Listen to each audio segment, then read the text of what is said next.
Voici donc notre 11 des flops de la saison. Mais avant ça, n'oublie pas de t'abonner à Comme Football. Bien qu'il ait fortement contribué au beau parcours des Bleus au Qatar, Hugo Lloris a vécu une saison 2022-2023 compliquée. Déjà à cause des blessures, dont une qui l'a contraint d'arrêter sa saison prématurément, puis à cause de ses performances. L'ancien Lyonnais s'est montré moins rassurant qu'à l'accoutumée. Sur 25 matchs disputés avec les Spurs avant sa blessure, le Français a encaissé 39 buts et réalisé seulement 7 clean sheets.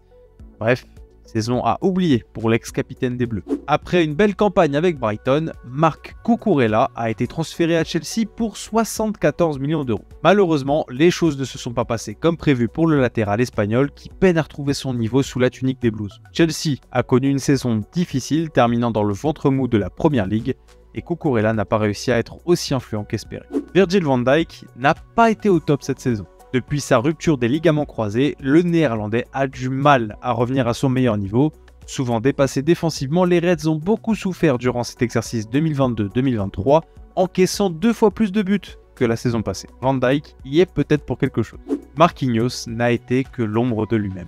La faute sûrement à ce pénalty raté en quart de Coupe du Monde face à la Croatie, en plus de son erreur sur l'égalisation croate juste avant le coup de sifflet final. Par la suite, le capitaine du PSG a coulé sous la pression et s'est totalement liquéfié au sein de la défense parisienne. Dommage pour un joueur de son calibre. Le latéral droit brésilien de Tottenham, Emerson Royal, a perdu sa couronne. Après une année réussie au Betis, le joueur de 24 ans a été transféré à Tottenham la saison dernière. Malheureusement, il n'a pas réussi à s'adapter au rythme de la Première Ligue. Des blessures, la concurrence, bref, le mariage ne s'est pas bien passé. Le Pogba a échoué. Transféré l'été dernier à la Juventus Turin, Paul Pogba souhaitait se relancer après son chemin de croix mancunien. Longtemps blessé au ménisque, le Français a enchaîné les pépins physiques. Il n'a pu disputer qu'une dizaine de rencontres avec la vieille dame. Mauvaise pioche.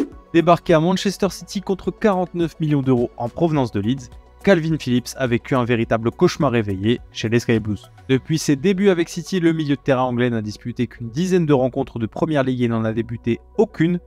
Bref, pour lui aussi c'est une saison à oublier. Lorsque Joao Félix débarquait à Chelsea en janvier dernier, on se disait qu'il allait enfin atteindre le niveau qu'on attendait de lui depuis si longtemps. Finalement, rien du tout. Le Portugais a rapidement connu le même sort que du côté de l'Atlético Madrid. Avant son départ pour Chelsea, le droitier était sur 5 buts et 3 passes D en 16 rencontres et depuis son arrivée à Londres, il n'a marqué que 3 buts et n'a délivré aucune passe décisive en 14 rencontres de Première Ligue. Transféré pour près de 60 millions d'euros à Tottenham cet été, Richarlison est porté disparu. Auteur d'un seul but cette saison en championnat, l'international brésilien est bien loin de ses standings habituels et à peine un an après son transfert record, les dirigeants des Spurs seraient déjà prêts à le laisser partir. Richarlison flop. De Ketelaere vit une vraie galère à Milan. Cantonné à un rôle de doublure de Brahim Diaz, le gamin de 22 ans recruté pour 35 millions d'euros à Bruges l'été dernier a fortement déçu au point de ne quasiment plus jouer ces derniers mois.